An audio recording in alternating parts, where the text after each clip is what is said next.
Estamos na Twitch. Portanto, sem mais delongas, vamos já começar aqui a fazer colocar aqui algumas questões. Depois outras virão assim espontaneamente. O Steve Paixão começa já com uma provocação.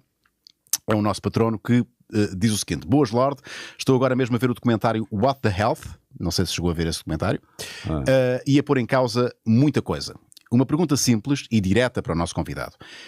É normal toda a nossa vida ouvirmos que o açúcar é a causa para os diabetes e afinal é a carne que é a verdadeira causa associada a esta doença? Gostava de saber a posição do Sr. Lair Ribeiro. Obrigado. Tá. Eu acho que o açúcar que vem aumentando o consumo nos últimos 100 anos é responsável por muita coisa, não é só por diabetes. É responsável, inclusive, por doenças cardiovasculares, é responsável pela hipertensão arterial na maioria das vezes, porque o açúcar ele provoca no corpo uma coisa chamada resistência insulínica. E mesmo que a pessoa não seja diabética, dentro dos parâmetros da medicina, porque dentro dos parâmetros médicos, diabético é aquele que tem a glicose aumentada.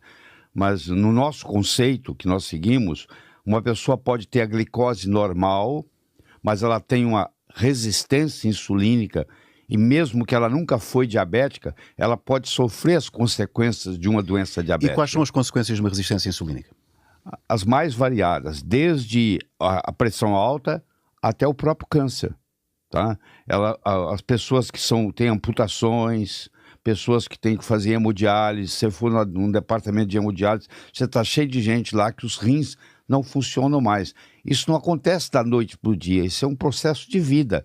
Eles desenvolvem a resistência insulínica, ninguém faz o diagnóstico, porque nós médicos estamos preocupados só com a glicemia, que é a quantidade de açúcar no sangue. Não estamos preocupados com a quantidade de insulina.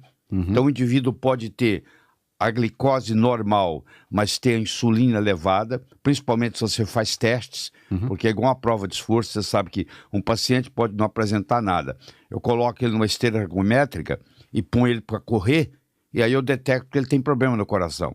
Fiz um teste ergométrico. Nós podemos fazer o teste também no seguinte modo: a gente dá para o paciente 75 gramas de açúcar em 300 ml de água. E aí é como se tivesse colocado o pâncreas dele numa esteira ergométrica. Nós agora vamos testar o que está acontecendo. E fazer não só a curva da glicemia, da glicose, mas também fazer a curva da insulina. Na medicina tem uma coisa chamada hipertensão idiopática. Idiopático, o médico não sabe a causa. Quando ele não sabe a causa, ele fala idiopática. Muitos desses casos de hipertensão idiopática, no fundo, esses pacientes têm uma resistência insulínica que ninguém nunca detectou e ele continua fazendo uso de carboidratos e ninguém fala com ele para mudar isso. Se você olhar na história, os geneticistas, aqueles que estudam a genética, eles são unânimes em dizer que nos últimos 20 mil anos não houve nenhuma mudança no nosso DNA, não houve nenhuma mudança no nosso genoma.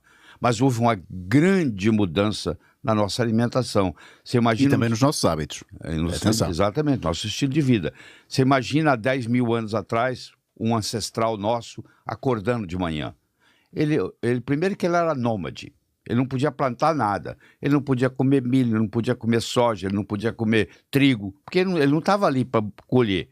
Nem tão pouco ele podia comer muita fruta, porque quando a fruta começa a amadurecer, o passarinho vem e come.